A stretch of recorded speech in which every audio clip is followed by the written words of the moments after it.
रावण और मेघनाद दोनों ही रामायण के प्रमुख पात्र हैं और वे अत्यधिक शक्तिशाली थे, लेकिन उनकी शक्तियों और क्षमताओं में भिन्नता थी। यह समझने के लिए कि कौन अधिक शक्तिशाली था, हमें उनके व्यक्तित्व, कौशल और शक्तियों की तुलना करनी होगी।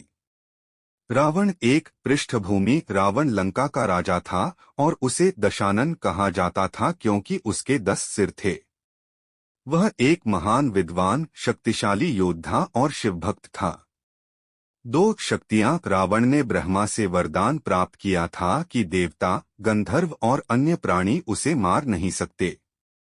उसके पास कई दिव्य अस्त्र और शस्त्र थे। उसने कई बार अपनी तपस्या और ज्ञान के बल पर असाधारण शक्तियां अर्जित की।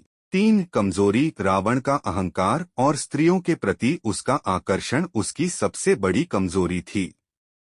मेघनाद। इंद्रजीत एक पृष्ठभूमि। मेघनाद रावण का सबसे बड़ा पुत्र था। उसे इंद्रजीत कहा जाता था क्योंकि उसने युद्ध में इंद्र को पराजित किया था। 2 शक्तियां। मेघनाद ने भगवान ब्रह्मा से वरदान प्राप्त किया था कि वह तब तक अजेय रहेगा जब तक वह यज्ञ कर रहा है। उसने युद्ध में कई दिव्य अस्त्रों का प्रयोग किया, जैसे ब्रह्मास्त्र और नागपाश। उसने राम और लक्ष्मण को युद्ध में गंभीर रूप से घायल किया था। 3 कमजोरी। मेघनाद का यज्ञ ही उसकी शक्ति का स्रोत था, लेकिन यज्ञ भंग होने पर वह कमजोर हो जाता था। कौन अधिक शक्तिशाली था? 1 युद्ध कौशल। मेघनाद ने अपनी युवावस्था में ही देवताओं को पराजित कर अपनी शक्ति का परिचय दिया। 2 राजनीतिक और रणनीतिक शक्ति। रावण एक कुशल शासक था और उसने अपने बुद्धि और कौशल से लंका को समृद्ध बनाया। 3 नैतिकता और नेतृत्व। रावण के मुकाबले मेघनाद अपने पिता के आदेशों का पालन करता था और अपने आदर्शों के प्रति अधिक निष्ठावान था।